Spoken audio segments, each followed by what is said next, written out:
Did you talk to the group at all since you've been up here, or you just been watching? Well, I've always interacted with the team. Coach Fizel, he asked me if I would consider attending training camp, and so I talked to them briefly prior to their workout, just as I did last year. What was your message to these guys? Well, in training camp, you're trying to put in a new system. You're trying to get guys acclimated, and as I shared, you have to practice as you play. And that's really one of the most important keys that you can take away from training camp is you always practice as you play. And if you do that, you'll play consistently. What kind of tips did you give RJ there, Bernard? Anything good?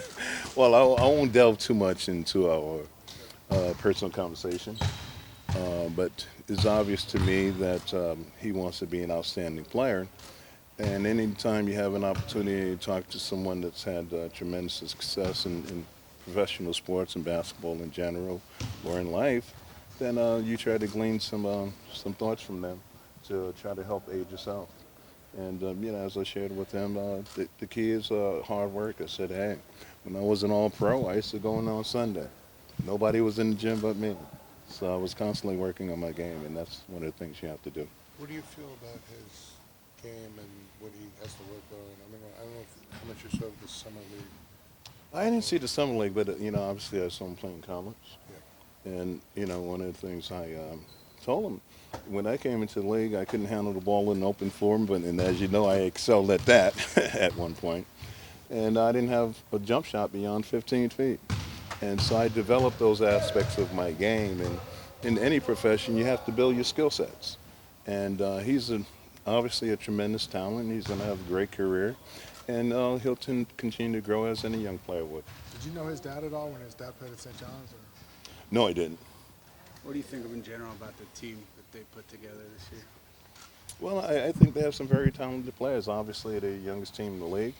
But when you think of Randall and some of the experienced players they have in terms of Morris and Gibson, and you have some really good, talented young players that's continue to develop. And I like what they've done. I think they've done a very effective job in bringing in free agents that would like to be here and would like to play in this market in New York. What about your other team you played for, the Nets, and what they did? And surprised that Kevin and Kyrie decided to go there instead of on the biggest No, stage? it really is not a surprise. It's similar to LeBron going to Miami. Just Wade and he are very, very good friends, right? And so you had a similar circumstance in terms of Kyrie Irving and Kevin Durant. They're very good friends, and they wanted to play together. But why not here? You have to ask them that. I can't get into their heads and their minds, so you would have to really ask them that question. You had a relationship with Carmelo when he was here. I'm sure you still do. I mean, are you surprised that he's not on a team at this point? Well, Carmelo is one of the greatest players that's ever played the game. I've always maintained that. And, I'm honored that he patterned a large part of his game after mine. And so, I think it's a little surprise for everyone. But, the league changes and it shifts, and sometimes you have to adjust your game accordingly. But he's a great, great talent and always will be. Do you have a relationship with Taj at all, being a Brooklyn guy? Well, believe it or not, we grew up in the same projects in Brooklyn. Fort Greene. We went to the same elementary school, PS 67.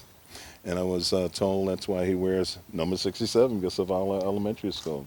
So it's great to see him here. And as I told him, welcome to New York. You're going to love it. Do you like some of the toughness they brought in, some of the rebounding, the veterans?